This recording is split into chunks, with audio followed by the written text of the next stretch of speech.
कृष्ण में एक महानता है कि कृष्ण पांडवों के पाप में सहयोग नहीं करते, केवल पुण्य में सहयोग। राजसूय यज्ञ में आते हैं भगवान, जुआ जब खेल रहे थे पांडवों की हिम्मत नहीं थी कि भगवान कृष्ण को बुला ले कि आ जाओ आप भी जुआ खेल लो। बुला लिया होता तो कोई ऐसा कर्म ही नहीं होता। कर्ण कब साथ देता है? कर्ण दुष्ट दुर्योधन के समस्त पापों में साथ देता है। कर्ण द्रौपदी से विवाह करना चाहता है, द्रौपदी कृष्ण से विवाह करना चाहती है। कृष्ण छल कहां करते हैं? कृष्ण छल वहां करते हैं जहां पर करना चाहिए, जहां पर धर्म की हानि हो रही है, अधर्म प्रबल हो रहा है। लेकिन कर्ण कहां छल करता है? कर्ण छल करता है अपने गुरु के साथ। भगवान परशुराम से शाप खा के आता है। कर्ण को छल किसके साथ करना चाहिए था? इंद्र के साथ करना चाहिए था। इंद्र कर्ण कवच कुंडल मांगने आ गया था, दे दिए सहज। भगवान इसको महानता नहीं कहते। कर्ण खुद के प्रति अन्याय को सहन नहीं कर सकता। कोई उससे सूतपुत्र कह रहा है, धनुष निकाल लेता, बाण रख लेता है। अपने अन्याय को कर्ण गाता रहता है जीवन भर। लेकिन जब द्रौपदी के साथ अन्याय होता है तो अन्याय में सहयोगी बन जाता। मूल महाभारत में लिखा हुआ है कि द्रौपदी के वस्त्र उतारने के लिए कहा कर्ण ने, कर्ण वैश्या कहा द्रौपदी को। तो दूसरे के साथ अन्याय हो रहा हो तो कर्ण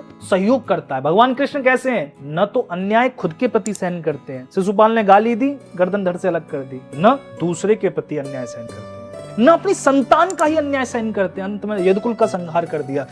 भगवान कृष्ण वो जो कहीं भी अन्याय सहन नहीं करते। मानव कौन है? मानव कर्ण की तरह है। हम कर्ण की तरह, खुद के प्रति अन्याय नहीं, बाकी सबके साथ अन्याय हो जाए तो कोई दिक्कत नहीं है। कि कृष्ण अपने बाहुबल से राज्य अर्जित करते हैं। बाहुबल का मतलब दुष्ट कंस को मार कर उसका उद्धार करके मथुरा का राज्य कृष्ण को मिल जाता है। लेकिन कृष्ण राजा नहीं बनते। किसको राजा बनाते हैं? अपने नाना श्री को। लेकिन यहाँ पर कर्ण क्या कर रहा है? कर्ण अपने बाहुबल से राज्य अर्जित नहीं करता। कर्ण को तो यहाँ पर तोहफे में, उपहार में मिलता है दुर्योधन के जरिए। कृष्ण भी माता पिता से दूर हो जाते हैं जन्मते ही, कर्ण भी अपनी माता से दूर हो जाते हैं।